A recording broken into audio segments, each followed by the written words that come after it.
Hey guys, welcome back to Drive Fit. मैं हूं शोभित त्यागी, लेके आ गया हूं आपके लिए एक और नई वीडियो। सो गाइस, ये वीडियो काफ़ी अलग होने वाली है। क्यों? क्योंकि whenever you are buying a new car, आपके माइंड में बहुत सारे डाउट रहते हैं कि किस वेरिएंट के साथ जाएं। पहले इसी चीज़ का बहुत ज़्यादा डाउट रहता है कि किस गाड़ी के साथ जाएं। अब आप फाइनली अगर आपने कोई गाड़ी डिसाइड भी कर ली है, उसमें फिर कौन सा वेरिएंट आपको चूज़ करना चाहिए, उसमें काफ़ी ज़्यादा कन्फ्यूजन होती है। सो इस वीडियो में हम कवर करने की कोशिश करेंगे कि किन फीचर्स से आपको फ़र्क पड़ना चाहिए और किन फीचर्स को आप अवॉइड कर सकते हैं, वो इतने ज़्यादा इंपॉर्टेंट नहीं होते। जो गिमिक फीचर्स होते हैं, मेरे पर्सपेक्टिव से अगर आप पूछेंगे, एक्सेस मनी उनका देने का कोई सेंस नहीं बनता। बट हाँ, काफ़ी सारे लोगों के लिए वो मायने भी रखते हैं, तो लोग अकॉर्डिंगली अपनी पॉकेट के अकॉर्डिंग उन वेरिएंट्स के साथ, अपर वेरिएंट्स के साथ जाते हैं। बट यहाँ पे आइडेंटिफाई करने की कोशिश की किन फीचर्स को आप अवॉइड करके अपने कुछ पैसे सेव कर सकते हैं। तो चलिए शुरू करते हैं। सो गाइस, जैसे कि अभी आपने चैनल पे देखा होगा कि हमने अभी क्रेटा खरीदी थी। ई वेरिएंट, बेस वेरिएंट था। सो इस वीडियो के थ्रू मैं क्रेटा का ही एग्जांपल लेके आपको समझाने की कोशिश करूँगा कि अपर वेरिएंट्स जो हैं, बाकी चाहे आपका वो SX ऑप्शनल है, S ऑप्शनल है, आपका EX है, या जितने भी वेरिएंट्स हैं, इनमें और बेस वेरिएंट में क्या कुछ डिफरेंस है और किन फीचर्स को आप अवॉइड कर सकते हो जो कि गिमिक फीचर्स होते हैं और उनसे आपको फ़र्क नहीं पड़ना चाहिए, या फिर किन फीचर्स से फ़र्क पड़ना चाहिए। हो सकता है कि आपके लिए बेस वेरिएंट परफेक्ट ना हो, कुछ फीचर्स बहुत ज़्यादा मैंडेटरी हो आपके लिए, तो हाँ, उन फीचर्स के साथ आपको जाना चाहिए, अकॉर्डिंगली उस वेरिएंट के साथ जाना चाहिए। बट अकॉर्डिंगली जो आप एक्सेसिव प्राइस पे कर रहे हो, उन दो वेरिएंट्स के डिफरेंस का वो उतना मैटर करता है कि नहीं, उसको भी समझने की कोशिश करेंगे। सो फीचर बाय फीचर बात करेंगे। सो यहाँ पे जो मैंने एग्जांपल लिया है वो क्रेटा का लिया है, क्रेटा ई और क्रेटा SX ऑप्शनल, जो कि आपका एकदम अपर वेरिएंट है।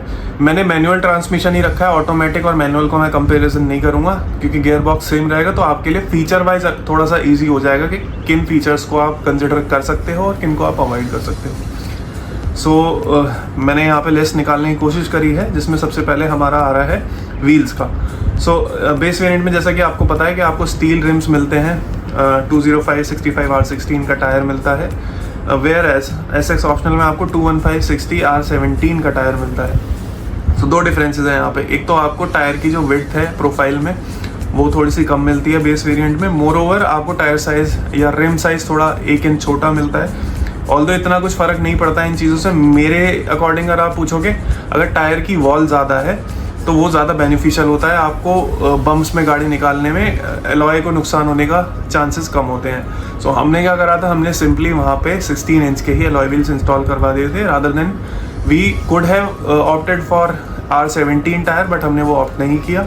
और R16 टायर हमारे काफ़ी अच्छे से काम कर रहे हैं, उसमें हमें एक्स्ट्रा कॉस्ट भी नहीं देनी पड़ी कि हम पूरे का पूरा टायर चेंज करवाएं। हमने टायर एज इट इज़ रखा और स्टील रिम्स के साथ हम चले गए।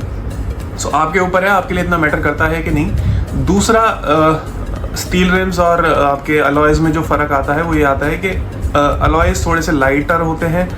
मोर ओवर जो आपके डिस्क पैड्स होते हैं और डिस्क प्लेट्स होती है, वो थोड़े से ठंडा रह पाती हैं अलॉयज़ में, क्योंकि वहाँ पे आपका एयर इनफ्लो और आउटफ्लो काफ़ी ज़्यादा हो जाता है। स्टील रिम्स में गैप्स उतने ज़्यादा नहीं होते, तो वहाँ पे क्या होता है कि जो आपकी डिस्क प्लेट होती है और डिस्क पैड्स होते हैं, वो उतनी जल्दी ठंडे नहीं हो पाते, उतना ठंडे नहीं रह पाते। ये एक अच्छा खासा डिफरेंस आपको मिल जाएगा, बट उतना कुछ खास डिफरेंस नहीं है। अगर आप चाहें स्टील रिम्स के साथ भी कंटिन्यू कर सकते हैं। आई डोंट थिंक कि ये एक रीज़न होना चाहिए आपका वेरिएंट चेंज करने का। बढ़ते हैं नेक्स्ट फीचर की तरफ। सो गाइस, नेक्स्ट डिफरेंस यहाँ पे वेरिएंट वाइज आपको मिल जाता है लॉकिंग का। तो जैसा कि आपको पता है कि Hyundai में बेस वेरिएंट में आपको, क्रेटा में पर्टिकुलरली आपको ये की मिल जाती है, जिसमें आपके लॉक, अनलॉक और बूट ओपनिंग का ऑप्शन मिल जाता है। प्लस आपको जो स्टार्ट करनी पड़ती है, ये चाबी से करनी पड़ती है, स्टार्ट स्टॉप का बटन नहीं मिलता है। वेयर एज SX ऑप्शनल में आपको कीलेस एंट्री मिल जाती है, सेंसर वाली, जिसमें आपको की का कोई यूज़ नहीं है। की अगर आपकी पॉकेट में है और आप गाड़ी के पास जाके सेंसर को यूज़ करते हुए उसे अनलॉक कर सकते हैं। मोर स्टार्ट स्टॉप का बटन मिल जाता है आपको वहाँ पे, तो वो एक कन्वीनियंट वाला ऑप्शन है। आई डोंट थिंक इतना कुछ मैटर करता है, बट हाँ, कुछ लोग इसको प्रेफरेंस देते हैं कि they don't want to take out the key गाड़ी को अनलॉक करने के लिए। सो वो थोड़ी कन्वीनियंस दे देता है, बट अकॉर्डिंगली फिर प्राइस भी काफ़ी ज़्यादा डिफ़र करता है, क्योंकि आपको पता है कि बेस वेरिएंट आपका ऑन रोड लगभग 12.5 लाख या 12.70 तक का पड़ जाता है। वेयर एज SX ऑप्शनल जो आपको मिलेगा मैनुअल ट्रांसमिशन में, वो ऑन रोड लगभग आपको 20 लाख का पड़ेगा। तो जो वो 7.5 लाख रुपए आप एक्स्ट्रा दे रहे हो इन 2 वेरिएंट्स में, हो सकता है कि इसके नीचे वाले वेरिएंट में आपको कीलेस एंट्री वाला ऑप्शन मिल जाए, बट मैं पर्टिकुलरली इन 2 वेरिएंट्स की बात कर रहा हूँ। सो आई डोंट थिंक कि इस वाले फीचर से आपको वेरिएंट चेंज करना चाहिए, बाकी आपके ऊपर है। बढ़ते हैं नेक्स्ट फीचर्स की तरफ।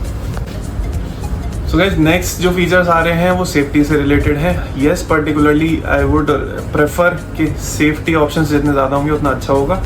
मोर और लेस सारे ऑप्शन सेम है, बस एडास लेवल 2 जो होता है वो आपको अपर वेरिएंट्स में मिलता है, बेस वेरिएंट में नहीं मिलता है। सो आपको यहाँ पे lane departure warning, forward collision warning, high beam assist, blind spot detection, lane departure prevention, rear cross traffic assist, ये सारी चीज़ें मिल जाती हैं जो कि आपको काफ़ी ज़्यादा हेल्पफुल होती हैं जब आप ट्रैफिक में ड्राइव करते हो।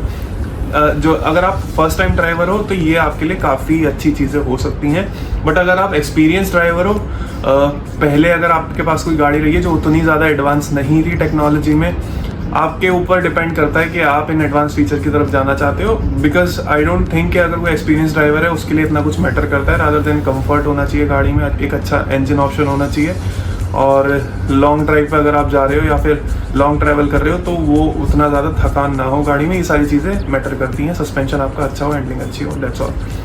फर्स्ट टाइम ड्राइवर हो तो for sure this can help you a lot in terms of driving in a city traffic. आपके क्या व्यूज़ है नीचे कमेंट्स में बताना। बढ़ते हैं नेक्स्ट फीचर्स की तरफ। Next feature guys, I think this can impact your decision कि आपको कौन से वेरिएंट के साथ जाना चाहिए, क्योंकि ये कुछ ऐसी चीज़ है जो आप आफ्टर मार्केट भी नहीं कर सकते और आपके ड्राइविंग एक्सपीरियंस को बहुत ज़्यादा अच्छा बना सकती है। वो है आपका ऑटोमेटिक क्लाइमेट कंट्रोल। सो क्रेटा के केस में आई डोंट नो Hyundai ने क्यों किया है कि बेस वेरिएंट में आपको उठा के एक मैनुअल एसी दे दिया, वेयरएज अपर वेरिएंट्स जो है वहाँ पे आपको ऑटोमेटिक क्लाइमेट कंट्रोल मिल जाता है। वेयरएज अगर आप कॉम्पिटिटर्स की बात करोगे, एलिवेट हो गई आपकी, हाई राइडर हो गई, ग्रैंड विटारा हो गई, यहाँ पे आपको बेस वेरिएंट से ही ऑटोमेटिक क्लाइमेट कंट्रोल सिस्टम मिल जाता है। Hyundai ने आई डोंट नो क्या दिमाग लगाया यहाँ पे, क्यों गायब भी कर दिया है। मैंने जो वीडियो बनाई है जिसका लिंक मैं यहाँ पे आई बटन में डाल दूंगा, उसमें भी मैंने मेंशन किया है कि हाँ ये बहुत ही ज़्यादा डिसअपॉइंटिंग चीज़ है। आजकल करोल बाग में हर चीज़ का ऑप्शन मिल जाता है, बट पूरे पैनल्स खुलवा के उन चीज़ों को डलवाना I don't think it makes any sense. So automatic climate control अगर आपके पास रहता है तो बहुत ज़्यादा कन्वीनियंट हो जाता है आपके लिए गाड़ी के अंदर केबिन स्पेस का टेम्परेचर मेंटेन करना। वेयरएज अगर आप मैनुअली उसे बार बार कभी आपको वो किसी और लेवल पर डालना पड़ेगा, बार बार आपको चेंज करना पड़ेगा, तो वो ज़्यादा फ्रस्ट्रेटिंग हो जाता है एक टाइम के बाद। So yes, this should impact your decision. So ये अगर आपको बेस वेरिएंट से मिल जाता है तो बहुत ही अच्छी बात है, अदरवाइज आप अपर वेरिएंट की तरफ जा सकते हैं अगर आप क्रेटा को कंसिडर कर रहे हैं या फिर दूसरी किसी गाड़ी को भी कंसिडर कर रहे हैं। जस्ट टू रिमाइंड यू, मैं यहाँ पे क्रेटा का ऑप्शन इसलिए डिस्कस कर रहा हूँ क्योंकि we have just bought it, so हम थोड़ा प्रॉबली बेटर तरीके से आपको समझा पा रहे हैं कि किस वेरिएंट के साथ या फिर किस फीचर के साथ आपको जाना चाहिए और किन को आप ड्रॉप कर सकते हैं। बढ़ते हैं नेक्स्ट फीचर्स की तरफ। एक गाइस बहुत ही गिमिक फीचर बोलूँगा मैं इस चीज़ को कि इलेक्ट्रिकली एडजस्टेबल सीट्स। गिमिक क्यों मैं कह रहा हूँ मैं यहाँ पे कि यूजुअली अभी तक हम लोग यूज़ करते हुए आए हैं कि अगर आपकी 8 टाइप या फिर 8 वे मैनुअली एडजस्टेबल सीट है, आई डोंट थिंक इतना कुछ आपको फ़र्क पड़ना चाहिए कि अगर आप उसे लीवर से उसके हाइट एडजस्ट कर रहे हो या फिर आप इलेक्ट्रिकली स्विच से उसकी हाइट एडजस्ट कर रहे हो। सो ये गिमिक फीचर बोलूँगा। आई थिंक इसकी वजह से आपका डिसीजन इम्पैक्ट नहीं करना चाहिए वेरिएंट चेंज करने का। बहुत सारी कंपनीज देने लगी हैं इसको, बट हाँ फॉर श्योर ये सारी कंपनीज बेस वेरिएंट में नहीं देती हैं, ये अपर वेरिएंट्स में आपको मिलेंगे। सो इसको आप नेग्लेक्ट कर सकते हैं। आपके क्या व्यूज़ है नीचे कमेंट्स में बताना। बढ़ते हैं नेक्स्ट फीचर की तरफ। एक बहुत ही इम्पॉर्टेंट फीचर मैं बोलूँगा बट नेसेसिटी भी बोलूँगा कि रेयर सीट के एडजस्टेबल हेडरेस्ट। सो गाइज ये बहुत ज़्यादा इम्पैक्ट करता है जो रेयर पैसेंजर्स होते हैं उनके कंफर्ट को प्लस सेफ्टी को।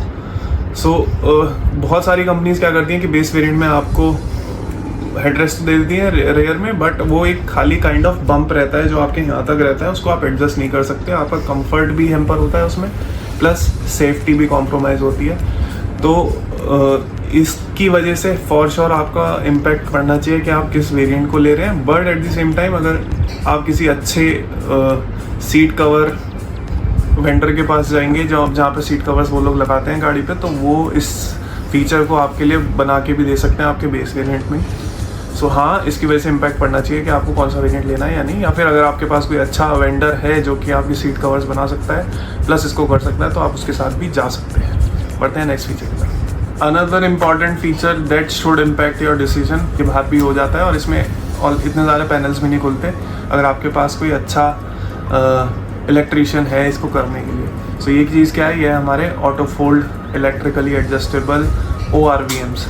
सो आपने वीडियो देखी अगर मेरी प्रीवियसली तो आपको पता होगा कि कितनी ज़्यादा प्रॉब्लम होती है स्टिक्स के थ्रू टॉगल करने में जो आपके ORVMs हैं उनको, रादर देन अगर आपके पास एक इलेक्ट्रिकली एडजस्टेबल ORVM हो तो वो बहुत ज़्यादा आपके लिए कन्वीनियंट हो जाता है कि अगर आप अकेले ड्राइव कर रहे हैं गाड़ी में तो आप दोनों साइड के अपने ORVMs को एडजस्ट कर सकते हैं और ऑटो फोल्ड वो हो जाते हैं, तो that's a plus point on it. So Creta के केस में पर्टिकुलरली बेस वेरिएंट में वो नहीं आता है, बट 80% डीलर्स जो हैं वो ऑप्शन आपको दे रहे हैं कि आप गाड़ी खरीदने से पहले ही उनसे लगवा सकते हैं by paying some extra cost. On the other hand few cars are there जो सेम सेगमेंट में होते हुए बेस वेरिएंट से आपको इलेक्ट्रिकली एडजस्टेबल ORVM दे देती हैं, बट वो ऑटो फोल्ड नहीं होते, इतना डिफरेंस है।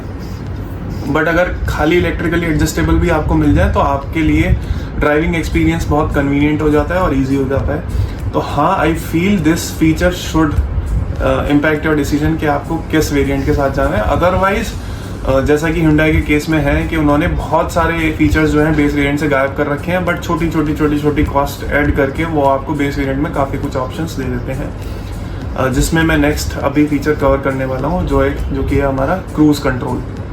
सो गाइज, क्रूज़ कंट्रोल को बहुत ही ज़्यादा लोग कंसिडर करते हैं कि उनके पास वो होना चाहिए, बट मैं यहाँ पे सेग्रीगेट करना चाहूँगा कि किसके लिए होना चाहिए, कौन लोग इसको ना लें तो ही बेटर है, इसके लिए एक्स्ट्रा प्राइस पे ना करें।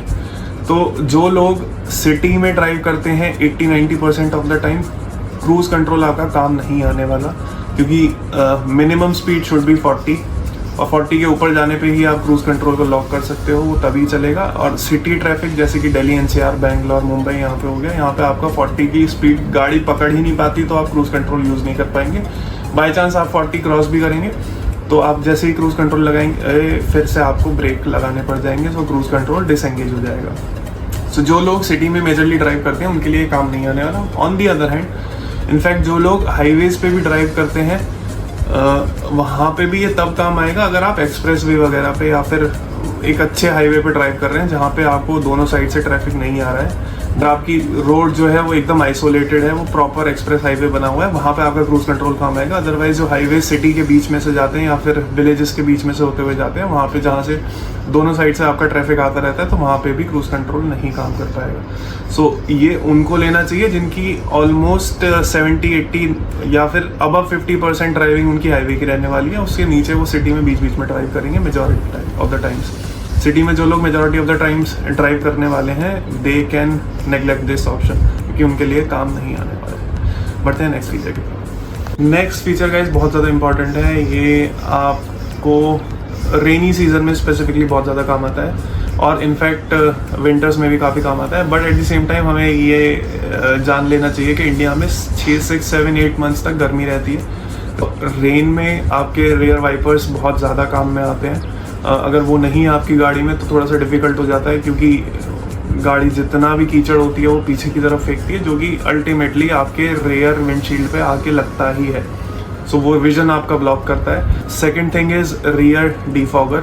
सो सर्दियों के टाइम में when fog is there in the cabin, वहाँ पे पीछे आपकी जो रियर विंडशील्ड होती है उस पर मिस्ट इकट्ठा होने लगती है। सो रियर डिफॉगर उसमें बहुत काम आता है, जो कि आपके विंटर्स के ड्राइविंग एक्सपीरियंस को काफ़ी ज़्यादा अच्छा बना देता है। But at the same time as we know कि 7-8 मंथ्स तक इंडिया में आपकी समर्स ही रहती हैं, बाकी 3 to 4 मंथ्स आपका विंटर प्लस मानसून रहता है। सो अकॉर्डिंगली ये आपके ऊपर छोड़ता हूँ मैं कि आपको इसको कंसिडर करना चाहिए कि नहीं। मेरे अकॉर्डिंग ये काफ़ी ज़्यादा इंपॉर्टेंट फीचर है and that should be there in your variant, जो भी आप उसको खरीद रहे हैं उस वेरिएंट में। सो अगर मैं गिमिक फीचर्स में सबसे ज़्यादा बड़े गिमिक फीचर को अवार्ड दूँ तो इस फीचर को मैं दूंगा, वो है हमारी सनरूफ। सो इंडियंस को सनरूफ बहुत ज़्यादा पसंद आती है और as per Indian motor vehicle act, sunroof के बाहर जो हम लोग निकल के अपनी ड्राइव को एंजॉय करते हैं या बच्चों को खड़ा कर देते हैं वहाँ पे, that so that they can enjoy the drive, that is illegal. That's first. Secondly, आपकी जो गाड़ी की स्ट्रक्चरल स्ट्रेंथ होती है वो आप वीक होती है। सो अभी जो गाड़ियाँ आ रही हैं इंक्लूडिंग सेल्टॉस, क्रेटा का अभी कुछ हमें केस देखने को अभी तक नहीं मिला है, बट हाँ सेल्टॉस वगैरह यहाँ पे पैनोरामिक सनरूफ जो आ रही हैं, जो रूफ का स्ट्रक्चरल स्ट्रेंथ है वो काफ़ी ज़्यादा वीकन कर देते हैं वो। And I think this should not be considered as a factor जिसकी वजह से आपको कौन सा वेरिएंट चूज़ करना है और कौन सा ड्रॉप करना है, ये होना चाहिए। बट हाँ फॉर श्योर लोगों की अपनी अपनी प्रेफरेंस होती है। दूसरा रीज़न सनरूफ को अवॉइड करने का मैं इंडियन वेदर कंडीशंस के हिसाब से आपको बताऊंगा। जैसा कि अभी मैंने प्रीवियसली बोला डिफॉगर और रियर वाइपर के केस में कि 7 to 8 मंथ्स आपको समर मिलती है इंडिया में, जिसमें आपका 2 to 3 मंथ्स ऑलमोस्ट 40 के आसपास आपका टेम्परेचर रहता है, जहाँ पे बहुत ज़्यादा गर्मी रहती है। सो अगर आपकी गाड़ी में सनरूफ है, दैट टू पैनोरामिक सनरूफ है, सो आपका एसी को बहुत ज़्यादा एफर्ट्स लगाने पड़ते हैं केबिन को ठंडा रखने के लिए। सो वहाँ पे आपका फ्यूल कंजम्पशन ज़्यादा होता है, मोर ओवर केबिन उतना ठंडा नहीं रह पाता। ऑन दी अदर हैंड अगर आपकी गाड़ी में सनरूफ नहीं है, सो कंपैरेटिवली इंजन को कम लोड लगाना पड़ेगा केबिन को ठंडा करने के लिए, एसी को पावर देने के लिए, और आपका केबिन भी ठंडा रहेगा।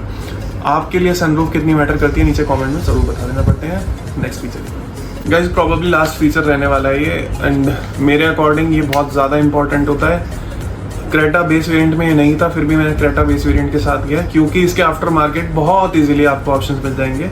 सो इस फीचर की मैं बात करने वाला हूँ, वो है सिंपली हमारा infotainment system. So majority of the manufacturers including Mahindra, Hyundai, यहाँ पे बेस वेरिएंट में म्यूजिक सिस्टम ही नहीं है। आप इंफोटेनमेंट सिस्टम छोड़िए, बेसिक म्यूजिक सिस्टम नहीं है जिसमें आपको 4 स्पीकर्स मिल जाए या फिर एक बेसिक सा आपको म्यूजिक सिस्टम मिल जाए जिसके थ्रू आप ब्लूटूथ या फिर रेडियो कनेक्टिविटी करके म्यूजिक एंजॉय कर सकते हैं। सो ये ना होते हुए भी मैं क्रेटा की तरफ क्यों गया, क्योंकि इजीली इसके ऑप्शंस मार्केट में अवेलेबल होते हैं। आपको ज़्यादातर पैनल्स नहीं खुलवाने, डोर के जो इंटीरियर पैनल्स होते हैं जिसको आप लेमन लैंग्वेज में गत्ते बोलते हैं, उन्हें खुलवा के सिंपली आपको स्पीकर्स इंस्टॉल करवाने हैं। फ्रंट डैशबोर्ड जो होता है उसका 1 या 2 पैनल खुल के आपका इजीली एंड्रॉयड सिस्टम या फिर जो भी आप प्रेफर करते हैं वो इंस्टॉल किया जा सकता है। सो इसकी वजह से वेरिएंट इम्पैक्ट नहीं होता, बट हाँ this is a very important feature कि एक बेसिक इंफोटेनमेंट सिस्टम या फिर म्यूज़िक सिस्टम आपको गाड़ी में मिल जाए। जो भी कार मैन्युफैक्चरर्स इसको नहीं दे रहे हैं, I don't think it makes any sense कि आप इतनी वेरिएंट वाइज भी आप देख लीजिए। क्रेटा जब लॉन्च हुई थी और जो आज में उसके प्राइसिंग है वो बहुत ज़्यादा ऊपर जा चुके हैं। सो 5-10 हज़ार की वजह से अगर आप इंफोटेनमेंट सिस्टम या म्यूज़िक सिस्टम दे ही नहीं रही है गाड़ी में, तो that is a big red flag for me. But क्योंकि इजीली ऑप्शंस अवेलेबल हैं आफ्टर मार्केट में, तो वेरिएंट का फ़र्क नहीं पड़ता। एनी विच वेज बहुत सारे लोग क्या करते हैं कि जिन वेरिएंट्स में म्यूज़िक सिस्टम कार की तरफ से मिल भी रहा है, कार मैन्युफैक्चरर की तरफ से मिल भी रहा है, लोग फिर भी उसको अपग्रेड करवाते हैं बाहर ले जाके। It could be any market, B it in Delhi, Karol Bagh हो सकता है आपका, या फिर आप इंडिया के किसी भी पार्ट में रहते हैं तो आप म्यूज़िक सिस्टम अपग्रेड करवाते ही हैं। तो एनी विच वेज पैनल्स आपके खुलने वाले हैं majority of the times, unless आपका एकदम टॉप वेरिएंट है जहाँ पे आपको टॉप नॉच आपको स्पीकर सिस्टम मिल जाता है। हम नेक्सॉन की बात करें तो वहाँ पे आपको हार्मन कार्डन का म्यूज़िक सिस्टम मिल जाता है। महिंद्रा ने भी हार्मन कार्डन का म्यूज़िक सिस्टम दे दिया है। Hyundai के टॉप वेरिएंट्स में बोस का सिस्टम आता है। सो टॉप वेरिएंट की मैं यहाँ पे बात नहीं कर रहा, टॉप वेरिएंट को छोड़ के जितने भी नीचे के बेसिक वेरिएंट है, इनफैक्ट मिड वेरिएंट्स भी हैं, वहाँ पे आपको उतना अच्छा म्यूज़िक सिस्टम नहीं मिलता, तो आपको एनी विच वेज अपग्रेड या चेंज करवाना ही पड़ता है। सो वेरिएंट कौन सा है इसकी बात नहीं कर रहा, मैं फीचर की बात कर रहा हूँ। सो इसकी वजह से येस आपको काफ़ी ज़्यादा इफेक्ट पड़ना चाहिए एज़ पर मी। आपको इफेक्ट पड़ता है कि नहीं, नीचे कमेंट्स में ज़रूर बताओ। सो गाइज आई होप आप अपना डिसीजन बना पाएँ इन सारे फैक्टर्स को कंसिडर करके कि आपको किस वेरिएंट के साथ जाना है। अगर अभी भी आपको कोई कन्फ्यूजन है, सो मैं नीचे डिस्क्रिप्शन बॉक्स में लिंक डाल दूंगा गूगल फॉर्म्स का, वहाँ पे जाके आप अपनी डिटेल्स मेंशन कर सकते हैं and we will get in touch with you to assist you in the best possible way if you are planning to buy a new car or a pre owned one. Also अगर आप channel पे नए हैं, so channel को please subscribe कर देना, video को like कर देना, शेयर कर देना। So guys thank you for watching this video. जल्दी ही मिलेंगे अगली वीडियो में, तब तक के लिए जय हिंद।